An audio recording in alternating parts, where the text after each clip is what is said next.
Bueno, muy buenos días. Me toca a mí compartir con usted el tema sobre las lesiones en la práctica deportiva, básicamente lesiones musculares y tendinosas, con énfasis predominante en el uso del ultrasonido, que es lo que yo vengo preconizando hace muchos años, en desmedro de la resonancia magnética por razones de facilidad de hacer el examen, gran rendimiento que posee y naturalmente lo que es muy importante en nuestro medio, el asunto del costo. A lo largo de estos minutos yo quiero demostrarle a ustedes el gran rendimiento que posee el método para este tipo de lesiones. Requiere, eso sí, un equipamiento de primer nivel, ojalá. Requiere además un conocimiento de la anatomía, requiere bastante dedicación, no son exámenes fáciles, la mayoría, de manera que el terreno hay que recorrerlo con mucha paciencia, pero como todos ustedes son personas muy entusiastas, ahí ya tenemos mucho ganado. En primer lugar, vamos a ver qué es lo que vemos con la ecografía, ¿no? Vamos a partir con las lesiones musculares. Esto es un corte histológico, ¿cierto?, que demuestra los componentes de un músculo. Tenemos un músculo esquemático que está compuesto por una serie de fascículos musculares, que son estas estructuras que parecen un cigarrillo, ¿no es cierto?, los cuales a su vez están conformados por múltiples fibras musculares, las cuales a su vez están conformadas por múltiples miofibrillas, y así vamos bajando hasta prácticamente la composición molecular proteica. Nuestro campo de visión llega hasta la fibra muscular.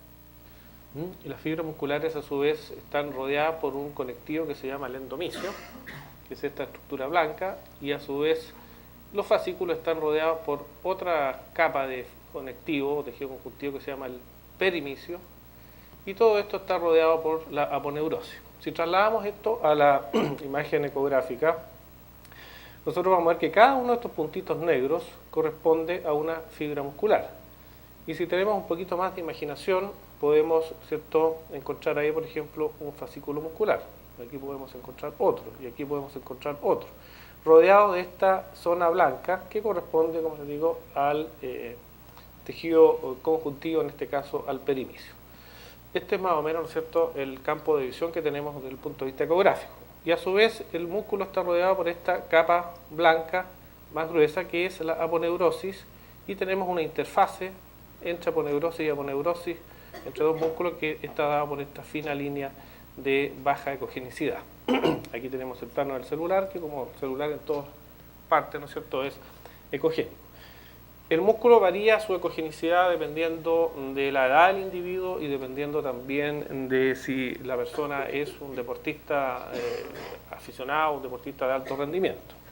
En general, la gente joven, el músculo tiene una tonalidad más bien oscura, es hipoecogénico. A medida que van pasando los años, se van produciendo fenómenos, entre comillas, fisiológicos, en que esta fibra muscular empieza a atrofiarse, empieza a predominar el componente de conjuntivo, lo que se llama la distrofia muscular o distrofia adiposa, en que el músculo se va a tornar más ecogénico. Eso ocurre, por ejemplo, en la gente de edad, y en esas personas el examen suele ser un poquito más complicado porque, como ustedes saben, el tejido graso siempre ha sido de alguna manera un enemigo del ultrasonido.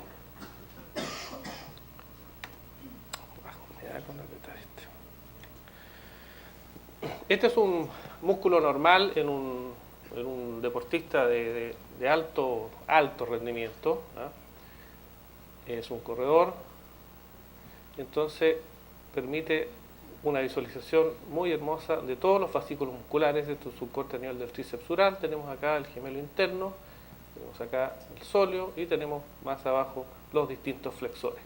Esto es una imagen ideal, ¿cierto?, en un paciente muy musculado, que no es lo habitual.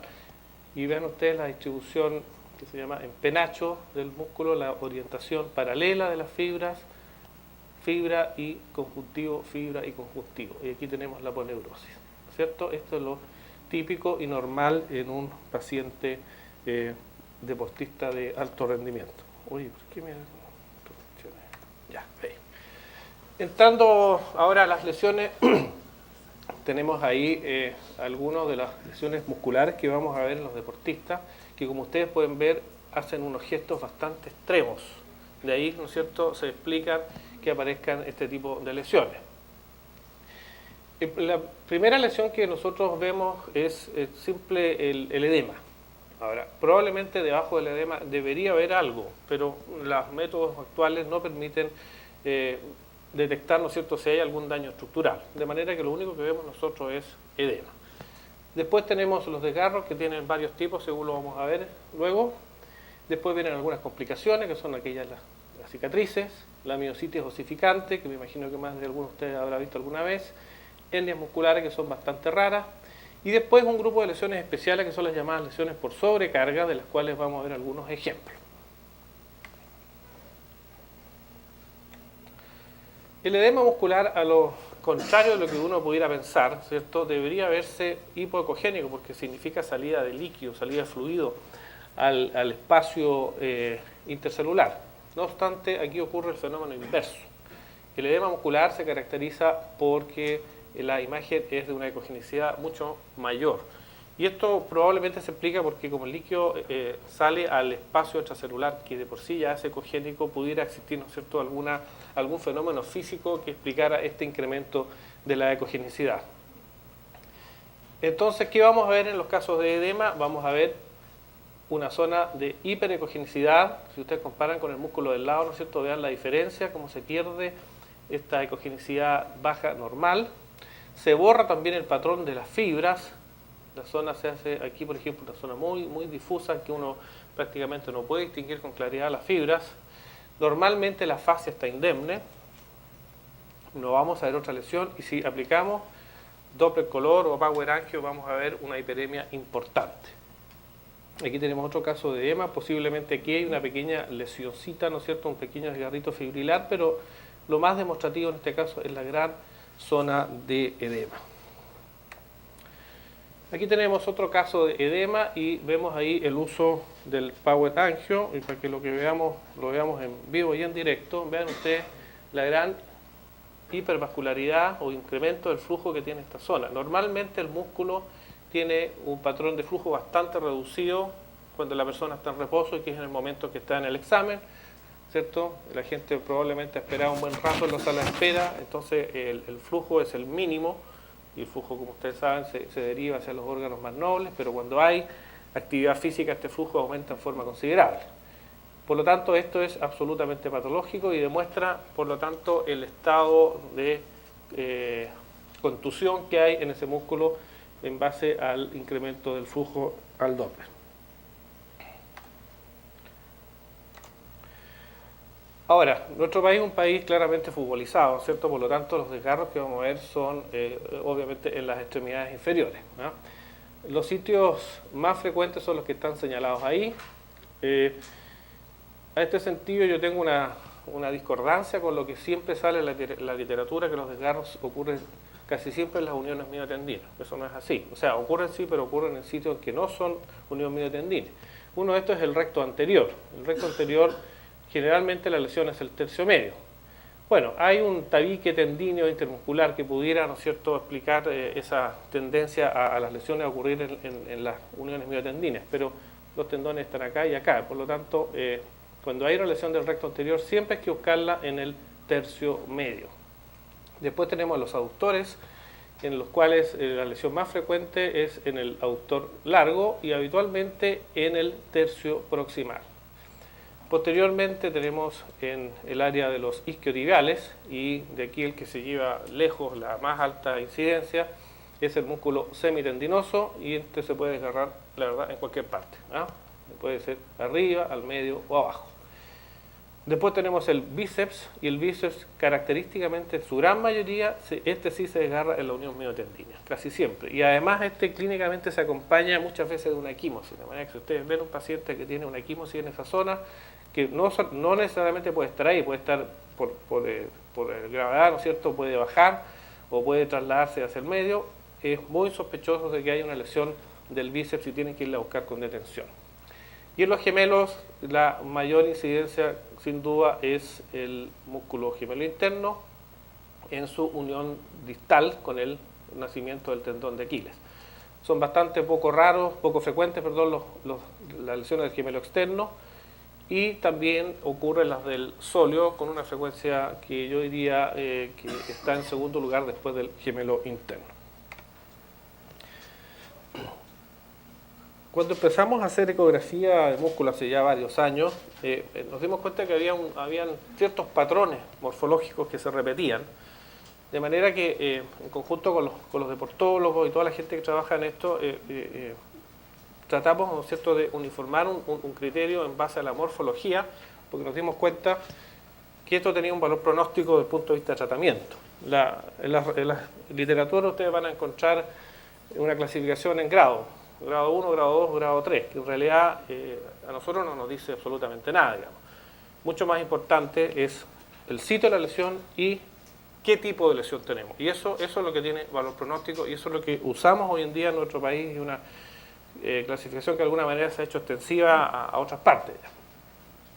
Obviamente que pueden coexistir los diversos tipos, ¿ah? Como todas las clasificaciones, a veces las lesiones son mixtas, pero más o menos esa es la idea. El primer tipo de desgarro más frecuente en los deportistas entrenados es el desgarro miofacial. Como su nombre lo indica, es una lesión que va a comprometer la periferia del músculo. Se involucra la fascia y las fibras superficiales. Después tenemos una lesión llamada de tipo fibrilar. Es probable que el término no sea el exacto, pero ¿qué es lo que vemos nosotros? Vemos una pequeña lesión lineal, ¿no es cierto?, en el espesor del músculo, que puede ser única o puede ser múltiple. Si es múltiple, la vamos a llamar multifibrilar.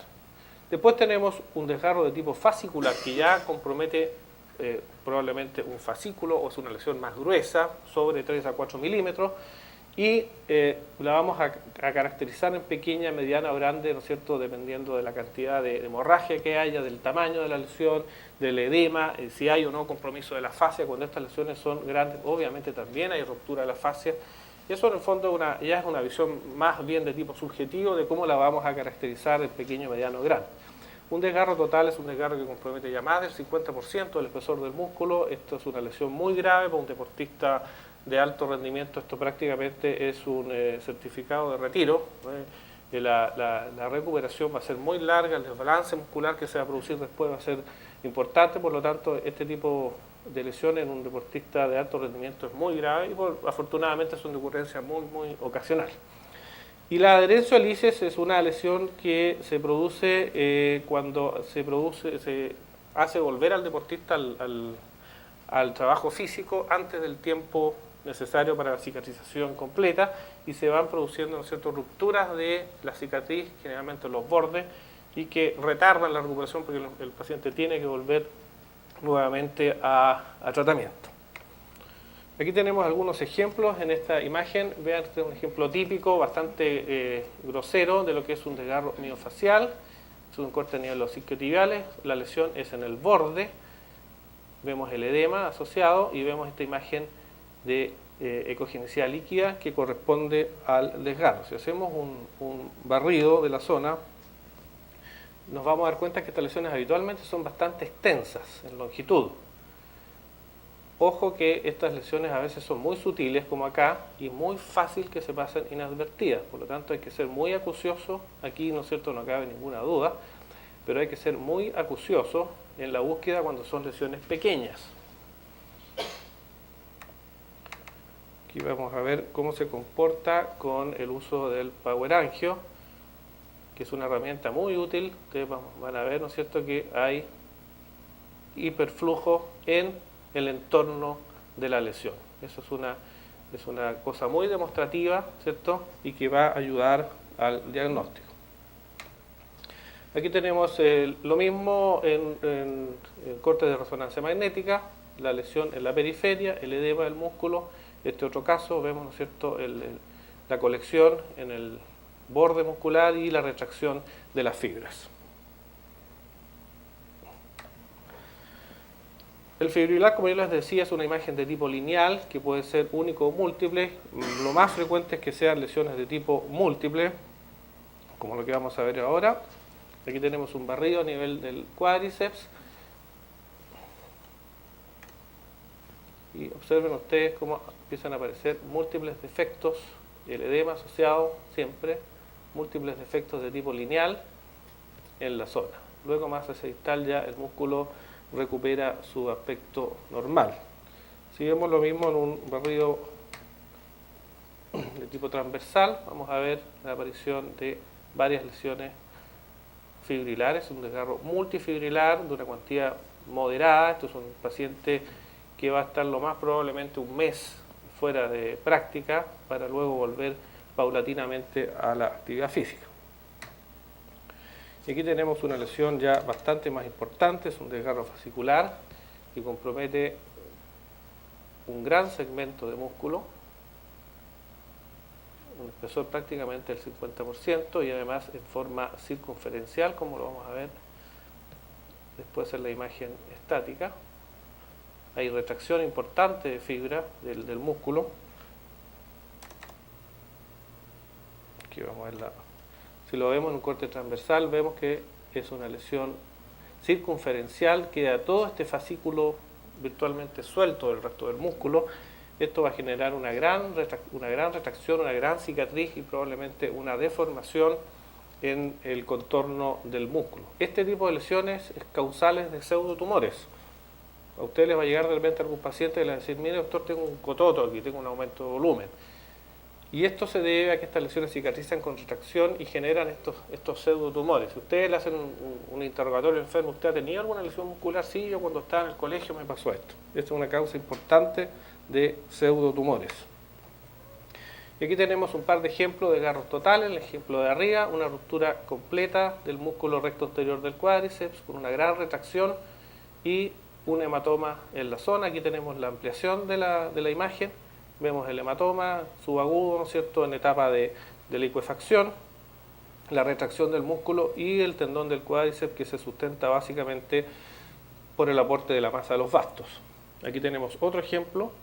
Este es un arquero profesional que sufrió esta lesión y eso significó prácticamente ya el declive y retiro de la actividad, por cuanto quedó con un déficit importante de musculatura. Comprenderán ustedes el cuádriceps, que es el músculo más importante para el salto y todo eso, y la potencia. Así que esto fue, digamos, el fin de dicho arquero. Existen otro tipo de lesiones bastante severas que nosotros las vemos habitualmente los días lunes, porque se producen los fines de semana, en las personas que han estado en la oficina trabajando y el día sábado en la mañana salen a jugar una pichanga con entusiasmo bárbaro y con una mala preparación y muchas veces sin precalentamiento, y a veces en vez de pegarle a la pelota le pegan al pasto. Y entonces se produce lo que vemos acá. Se produce una avulsión de la inserción del recto anterior del cuádriceps en la espina ilíaca anterior. Este es el ejemplo normal. Aquí tenemos muy bien representado el tendón, la espina, ahí está el vientre muscular, ¿no es cierto? Y aquí tenemos cómo este señor, además de tener un desgarro en esta zona, avulsionó completamente su espina ilíaca anteroinferior. Estas son lesiones bastante severas, muy serias, que como les digo se producen en los llamados guerrilleros del fin de semana, que le dice la literatura. Y la adherenciolisis no es otra cosa, ¿no es cierto?, que la ruptura marginal de cicatrices. Aquí tenemos un primer ejemplo en el tríceps sural, en el gemelo, una lesión, ya se nota la retracción de las fibras. Si ustedes recuerdan la primera imagen que les mostré, cómo se orientaban las fibras rectas, aquí vemos, ¿no es cierto?, que hacen una curva, por lo tanto significa que hay un componente de retracción, hay una placa de fibrosis en el plano intermuscular, y aquí tenemos un defectito pequeño porque la cicatriz se abrió. Eso es una típica adherenciolisis. Y aquí tenemos otro caso más, en un desgarro importante tendomuscular del semitendinoso. Este paciente ya no aguantaba en hacer actividad física, fue a jugar una pichanguita y se tuvo que salirse a los 10 minutos porque tuvo una adherenciolisis en esta zona. Eso es lo típico, hay que buscarla siempre por los bordes de la lesión. El guatón Ronaldo. ¿Cuáles son las complicaciones? Las que tenemos acá, ¿no es cierto? La cicatriz retráctil, que esa se va a producir habitualmente en los desgarros ya de cierta envergadura, los desgarros pequeños, los miofaciales, los fibrilares pequeños generalmente no dejan cicatriz retráctil.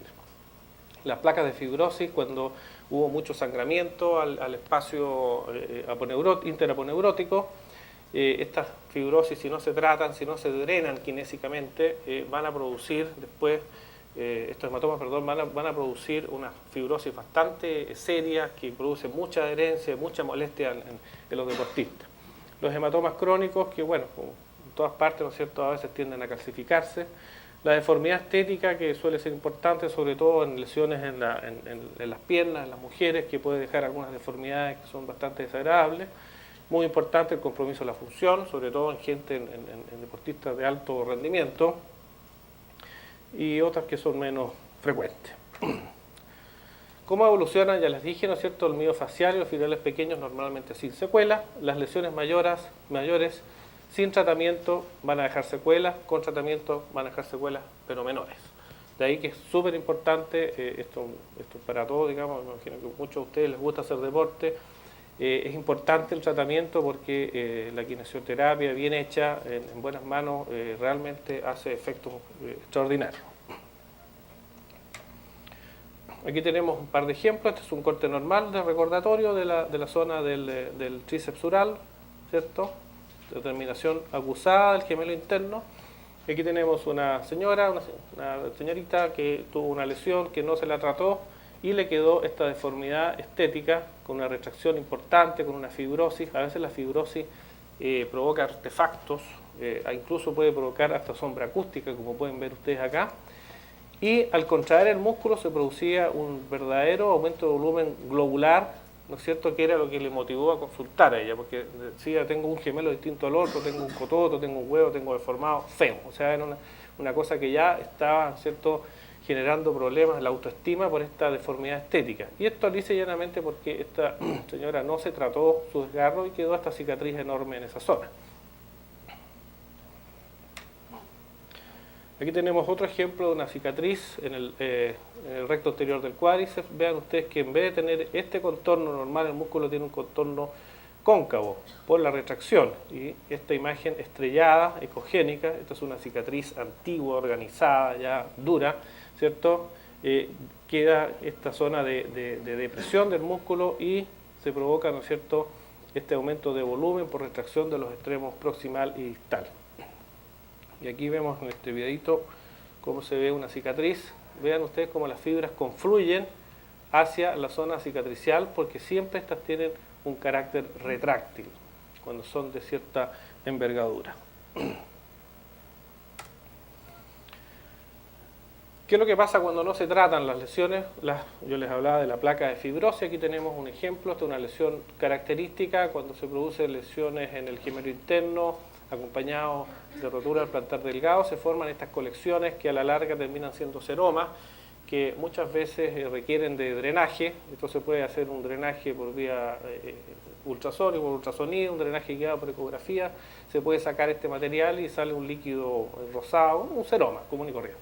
Bueno, si esto se deja ahí, muchas veces esto termina fibrosándose y genera esta placa que vemos acá, que es una voluminosa placa fusiforme de tejido fibroso, es un cordón, vean ustedes, un grosor importante, prácticamente el mismo grosor que el músculo en esa zona, y que va a producir invariablemente molestias cuando hagan actividad física. Este paciente en su vida diaria, caminar, trabajar, probablemente no va a tener problemas, pero si va a hacer actividad física, esta interacción entre un tejido fibroso con adherencias y el músculo va a producir invariablemente molestias. De ahí la importancia, ¿no es cierto?, de recomendar siempre el tratamiento en estos casos. Una complicación bastante indeseada, la miositis osificante, ¿cierto?, que radiología simple requiere a veces unas tomas localizadas, especiales, con técnica más bien baja, para poder ver esta masa cálcica que característicamente se sitúa adyacente al contorno del hueso cortical. Esto siempre debe ir acompañado de los diagnósticos diferenciales que corresponden, ¿no es cierto?, sobre todo lesiones tumorales, osteosarcoma parostal o periostal. Afortunadamente uno ve que el contorno de la cortical es bastante sana, pero no debe dejar siempre de plantear eso porque hay ocasiones que osteosarcomas pueden simular una miositis osificante. ¿Qué vemos en el ultrasonido? Vemos una masa cálcica con alta ecogenicidad, con artefactos como pueden producir las calcificaciones y habitualmente un componente reactivo perilesional. Las lesiones por sobrecarga se producen cuando el individuo se somete a una actividad física que excede sus capacidades. Esto suele ser bastante frecuente en los triatletas, en los maratonistas, ¿no es cierto?, en que hay un ímpetu por superar siempre sus marcas y puede llegar a algunas lesiones bastante serias. Este es un muchacho joven, gran promesa del tenis, del golf, ¿no es cierto?, que se le ocurrió empezar a hacer pesas un día en su casa y estuvo haciendo pesas y haciendo pesas y haciendo pesas todo el rato y llegó con un brazo absolutamente hinchado, doloroso, prácticamente no lo podía mover y lo sometimos a una ecografía y nos dimos cuenta que tenía el músculo bíceps muy aumentado de volumen, hiperecogénico, por lo tanto había un gran edema del músculo. Este es el lado sano, por alguna razón. Él hizo mucho pesa en el brazo derecho, que parece que es el brazo importante para el golf, y el brazo derecho que estaba sano, vean ustedes la diferencia, y aquí está el brazo izquierdo. Este enfermo estaba muy adolorido, la verdad, las cosas. Aquí se tuvo que mandar a hospitalizar en observación por cuanto era un síndrome compartimental agudo. Un síndrome compartimental agudo, como el contenido aumenta y el edificio es el mismo, ¿no es cierto?, se va a producir un déficit del flujo vascular y esto puede llegar a la necrosis muscular, lo cual es un evento bastante catastrófico. Afortunadamente esto evolucionó bien, con medidas conservadoras, y el muchacho ahora está triunfando en el extranjero. ¿Sí?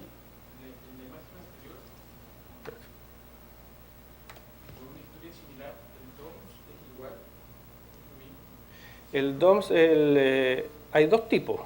Uno es el dolor muscular retardado, que puede ser agudo cuando se produce dentro de las 12 y 24 horas, y hay otro que es crónico, que se produce varios días después. En el fondo es lo mismo, son síndromes compartimentales. Lo que pasa es que este niño empezó en la mañana, y a las 6, 7 de la tarde estaba en la consulta ya con el brazo hinchado. O sea, fue un caso muy...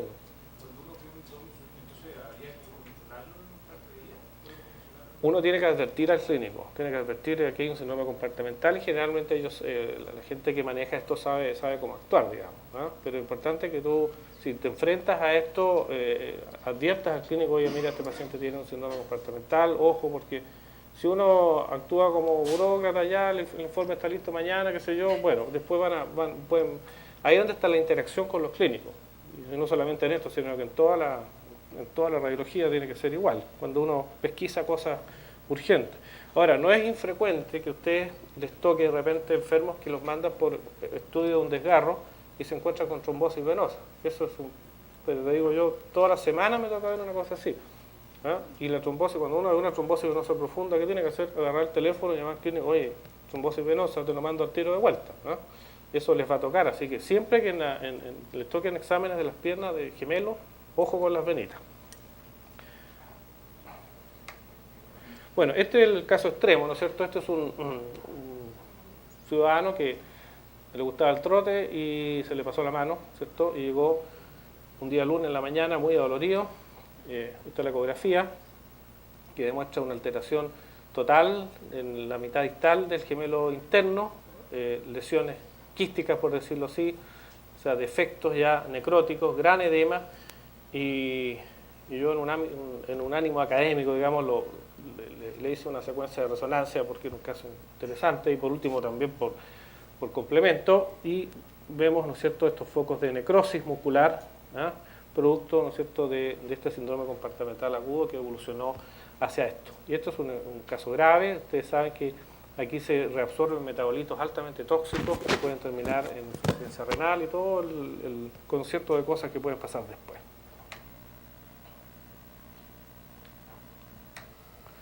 Bueno, vamos a ver rápidamente el asunto de los tendones ahora. Desde el punto de vista ecográfico, los tendones se ven como ecos finos y paralelos. También hay un patrón fibrilar en la gran mayoría de los tendones. Hay algunos tendones especiales que tienen una ecotextura un poquito distinta, pero la mayoría de los tendones respetan, ¿no es cierto?, este patrón. Cuando nosotros aumentamos la frecuencia del ultrasonido, vamos a ver con más claridad naturalmente los tendones y los vamos a ver más separados. El epitenon o epitendón es una línea fina restringente que corresponde, ¿no es cierto?, a la cubierta del tendón en el caso de aquellos que tienen vaina, o el tejido graso en aquellos que no tienen vaina. Y el aspecto va a variar, ¿no es cierto?, si esto se origina de un músculo, si se origina de varios músculos, o tiene fibras musculares interdigitadas, como en el caso de los rotadores. Aquí tenemos algunos ejemplos. Este es un tendón típico, ¿no es cierto? Es un flexor radial y el patrón fibrilar, fibras ecogénicas separadas, ¿no es cierto?, de una componente de baja ecogenicidad que corresponde al tejido entre las fibras de colágeno. Aquí tenemos un tendón del recto anterior que ya vimos la imagen con digitaciones de músculo que a veces pueden llegar hasta por acá y hay que tener cuidado y no confundirlas con lesiones. Y aquí tenemos la porción distal del tendón de Aquiles. A veces se produce aquí un artefacto por anisotropía cuando el tendón cambia su curso, ¿no es cierto? Y produce a veces pseudo patología, pseudo pérdida de la ecogenicidad. Hay que tener cuidado, hay que angular el transductor. Algunos equipos hoy día vienen equipados con un barrido oblicuo que permite eliminar ese artefacto. Quiero que vemos los deportistas.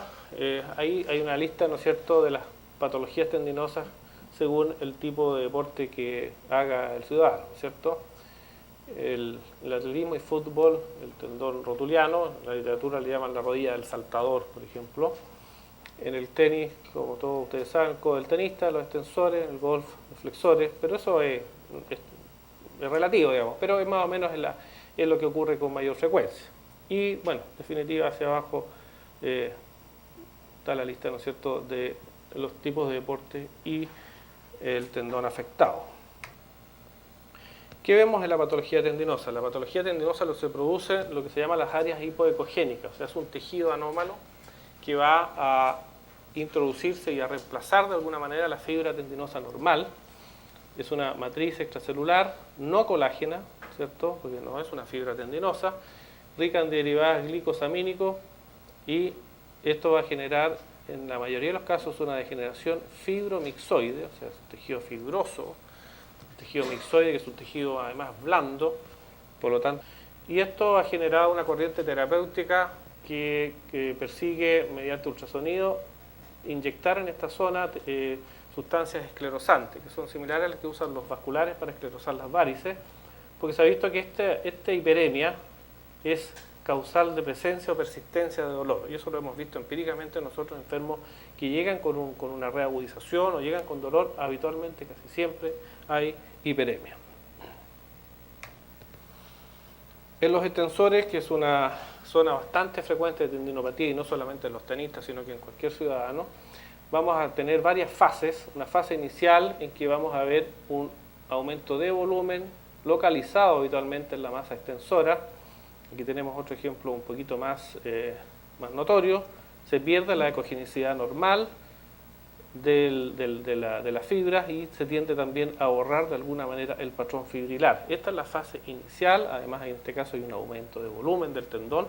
Esto es una zona bastante sensible y esto es, como les digo, lo que se van a encontrar ustedes en la mayoría de los casos en su etapa inicial. En las etapas más avanzadas vamos a encontrar ya clara pérdida de la trama, calcificaciones y roturas, áreas en las cuales ya los tratamientos conservadores pierden bastante su efectividad y el planteamiento quirúrgico asoma como la solución más evidente. Aquí tenemos casos con varias rupturas fibrilares, un tendón muy alterado. Aquí tenemos una pérdida completa de la ecogenicidad normal, calcificaciones, gran rotura en el espesor, y este es un enfermo que virtualmente se operó solo, ¿cierto? Tuvo una ruptura espontánea parcial del tendón, ¿no es cierto?, y generó esta colección por una tendinopatía ya sumamente avanzada. Es importante que uno le diga al clínico si pesquisa este tipo de roturas, porque eso, como les digo, tiene importancia desde el punto de vista terapéutico. Cuando se llega a esa etapa, generalmente los tratamientos están contraindicados, y lo que está más contraindicado aún son las infiltraciones corticoidales, que sí tienen valor en las etapas iniciales. En esta etapa, como les digo, la infiltración corticoidal no debe ser efectuada porque es un factor que puede predisponer más aún a la ruptura. El tendón de Aquiles puede tener tres tipos de patología: la peritendinitis, la tendinosis y la rotura. La peritendinitis no es otra cosa que el compromiso reactivo, inflamatorio, entre comillas, pongámosle, alrededor del tendón, que involucra al tejido graso preaquiliano y al parateno o triángulo de Geiger, como le llaman por ahí también. El tendón normalmente está sano. Si ustedes palpan el tendón y le dicen al enfermo que mueva el pie, van a sentir una crepitación, y por eso en alguna literatura le llaman la tendinitis crepitante, porque este líquido, esta colección que hay aquí, provoca un roce con el tendón y crepita. El aspecto es lo que vemos acá, ¿no es cierto? Una colección de líquido celular aumentado para tener un aumentado de ecogenicidad y de volumen y fluido peritendinoso. Esto normalmente regresa y no deja ninguna secuela. La tendinosis aquiliana puede tener varias formas de presentación. Puede tener una forma difusa, como en este caso, en que vemos compromiso prácticamente todo el tendón, a veces es parcelar, a veces toma forma de nódulos o pseudonódulos. En otros casos es localizada en esta zona, junto a entesopatía, como en este caso, ¿cierto? Vemos aquí calcificaciones, vemos un gran entesofito que emerge del calcáneo y vemos este aumento del flujo, que es lo mismo que vimos en el tendón rotuliano, ¿no es cierto? Una hiperemia importante de tipo arterial, fundamentalmente. Y en algunos casos también vamos a ver rupturas que son marginales, como esta, una pequeña ruptura superficial. Es muy importante detectar esto a tiempo. Si a ustedes se les pasa esto, ¿no es cierto?, el enfermo después, en un par de días más, se les puede romper por completo el tendón. De manera que en esto hay que ser bien astuto, ¿no es cierto?, y tratar de encontrar este tipo de lesiones para someter al paciente a un tratamiento lo más precoz posible. Por último, la instancia final, ¿no es cierto?, es la ruptura completa. Aquí tenemos un caso, más o menos el tercio medio del tendón, con una retracción que no es muy notoria. Nosotros debemos señalar, lo que les importa normalmente a los clínicos es el gap, o sea, el grado de separación, no tanto dónde está la ruptura, porque normalmente uno la palpa, uno hace un recorrido con un dedo del tendón y van a notar una depresión. Lo que sí les interesa, ¿no es cierto?, es ver, es saber el grado de separación que hay para la solución quirúrgica. En este caso vemos una gran separación, lo cual ya hace que el tratamiento quirúrgico sea un poquito más complicado. Algunas otras patologías poco frecuentes, pero no por eso importantes, las entesopatías. Entesopatías son problemas que se producen a nivel de la inserción tendinosa junto con el hueso, la entesis, ¿no? Uno de los sitios clásicos de esto es la entesopatía de los isquiotibiales, que ocurre con mucha frecuencia en los trotadores, una patología muy molesta, de manejo muy largo, una kinesiología muy prolongada.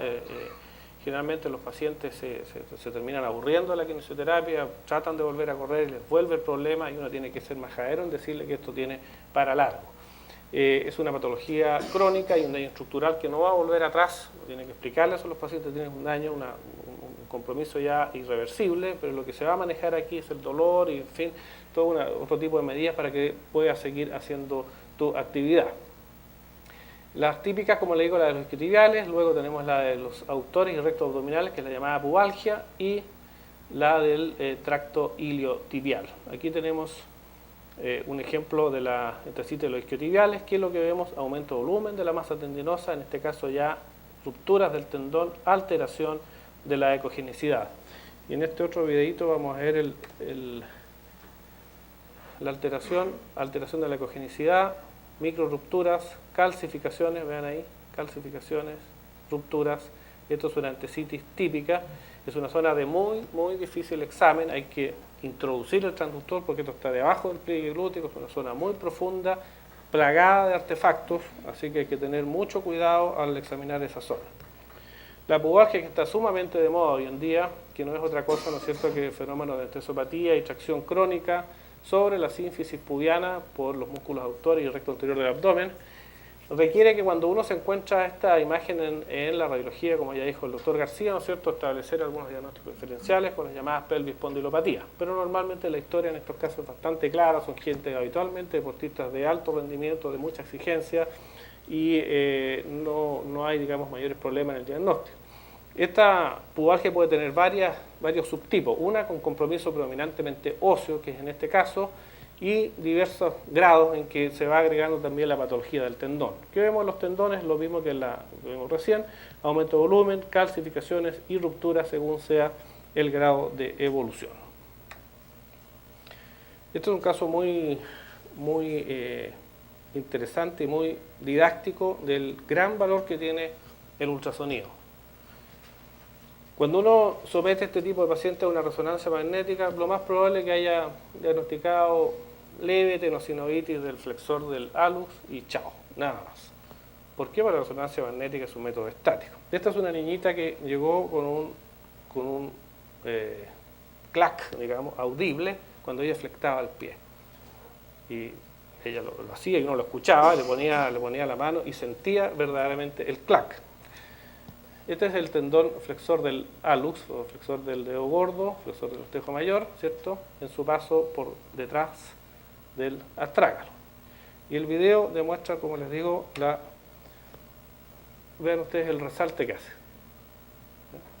Aquí tiene un nódulo fibroso de la sinovial. Esto es diagnosticable únicamente mediante ultrasonido. ¿Qué es lo ideal hacer aquí? Meter un CD en el equipo, grabarlo y mandárselo al clínico. Esto es lo que tiene el paciente. Porque en realidad con palabras no se puede describir lo que uno está viendo y esto es muy, muy ejemplificador. Por eso que en este tipo de patología, la patología de tendones, ultrasonido es lo mejor.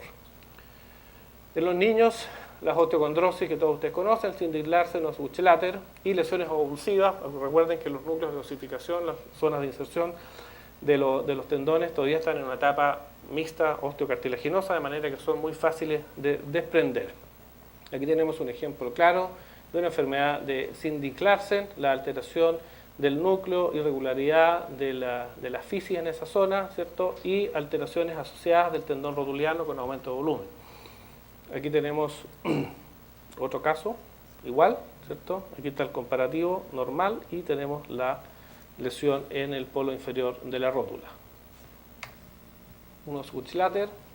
Aquí tenemos un núcleo normal que tiene este aspecto como de solevantamiento del hueso, porque todo esto además es cartilaginoso. Aquí ya tenemos un doble contorno del hueso, lo que está evidenciando, ¿no es cierto?, el proceso osteocondrótico. Siempre hay cambios en el tendón y hay incluso edema del celular, que es el aumento de partes blandas que uno ve en la radiografía simple. Y este es un caso más avanzado, una alteración total de la continuidad del núcleo, alteraciones en la estructura del tendón, hipocoxicidad, edema del celular, edema del Hoffa y bursitis pretibial profunda. Esto es unos Buchelater en etapa absolutamente aguda. Nosotros estamos usando el ultrasonido como una forma de ir evolucionando los Buchelater y también determinar la vuelta a la actividad física de los niños.